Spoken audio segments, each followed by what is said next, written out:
Салом алейкум бардори азиз, рӯзи ҳамагитон бахайр бошад. Телефоне ки шумо дидесен телефони Redmi Note 13 телефоно нав омадаган ва ҳозир бошад шумо дед абзорчаи кутуа када метим то тамошо кунем просто фақат. Redmi Note 13 ин телефончаи ки дар дасти ман дидесен телефони Redmi Note 13 свети сиёҳшай, ин свети савзаш ва дигариш бошад свети кабуташ, яъне ки се та расветка дорад ки мардум фақат ҳамин се расветка хати мегиранд. Ки баъзеҳо бисёр мардуми мо конечно сиёҳ харидор мекунанд ва касоне ки барои ҳамсарошон, барои модарошон, барои апоҳошон харидани савз кабут боша одамои любител короче да. Хаб хто медонӣ кадом свет маъқул боша, ҳамон света харидорӣ карданатон мумкин аст.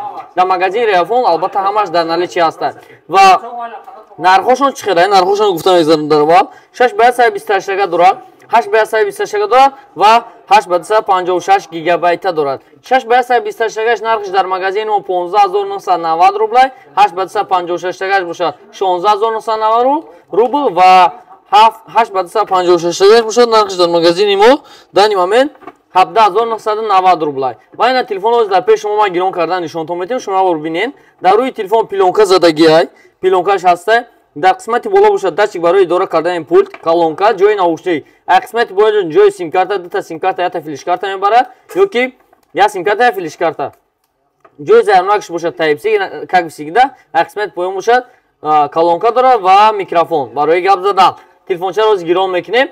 Камераш 108 мегапиксел, дута камера ёрасон дорад, спичка дорад ва корпус бошад глянсовый пластикай. Шиша меган дуруғай.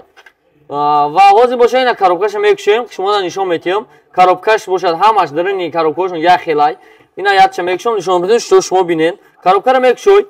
Дар дарини коробка бардори азиз документи телефон, чихоли сиёҳ. Албатта чихолик медонед ки Redmi дар соли 2024 сар карда чихолои сиёҳ мондан сар кардан.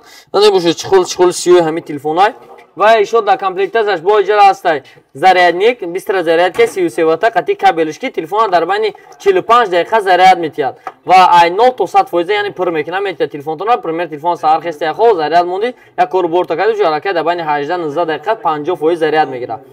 Телефона бо чиҳози гирон кардан метиҳем шумо дар албатта шумо як бор мебинен телефона. Чиқар кор карданаш дидантон мумкин ай ҳозир ҳамҷада. Ва ина телефона бо чиҳози гирон мекунем шумо як бор бинен.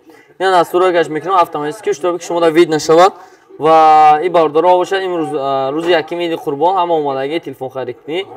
Телефон ҳозир нишон метиҳем. Ина телефончаи гирон кардем. Корпус бошад квадратика, чоткае ки баъд хушрӯ хоб мерава. Ина гиронш кардесем, худо хоҳад ҳозир гирон мекунем, мебинем ки чӣ заряд мегирад ё ки не. Ана функсиони абоха хонда мебарем, дар корша барои худтон гирон карда мемонед, но дар корша гирон намекунем. Ва ина пропустит меню дорад, инста дальше рафтем. Ина подготовка.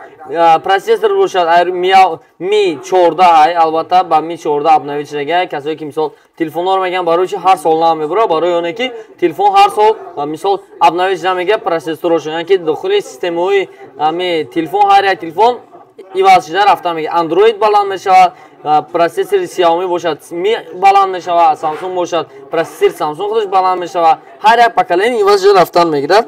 Ина телефона гирон кардесам бардори азиз, дидесен телефонча гирон шид. Экран бошад тайс бошад, десен яркси экранаш, яркси экранаш ана михела бардори азиз. Ина бошад камераша нишонтон метем. Ин бошад камераи ки шумо десен камераи ақиби ҳамин телефона ки мақсад истифода боласа основной камера қади сурат гирифтесем.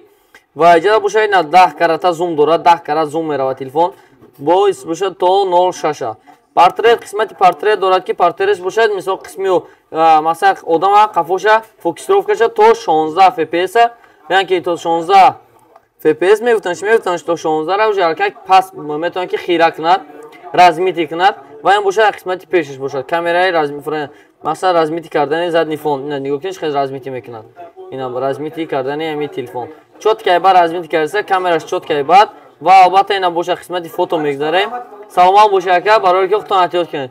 Камераи қисмати пеш, ина метавонед ки қисмати пеш камераша бинед. Ин бошад қисмати ақиб. Ва агар общий 108 мегапиксел шумо гузаштан хоҳед, ин тараф мезанед 108 мегапиксел, полни детали мегирад 108 мегапиксел, яъне ки чанд карат зум дорад? 3 карата зум дорад.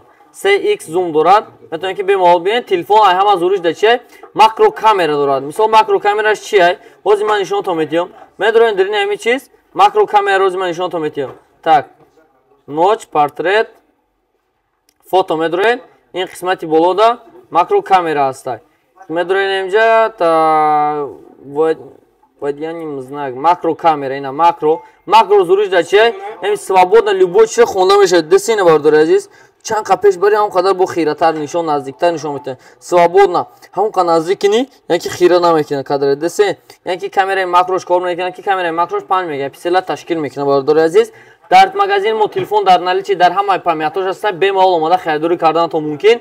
Телефон боша ба нархи дастрас 16000 рубл 6/128, 8/128, 17000 рубл 8/256 бошад. Нархш дар магазини мо дани момент албатта 17990 рубл. Касоне ки магазин мо телефон харидорӣ мекунад, ята телефони падарка мегирад, телефони падарка мегирад ҳаҷа албатта шариков ва ду та дига падаркаи шохҷоиза дорем ки яташ телефони Itel A70 ва дигари телефон мо бошад телефони Redmi A3. Телефони Redmi A3 ду Itel A70 яъне ки барои 3 рӯзи Иди Қурбон падарка мондагем.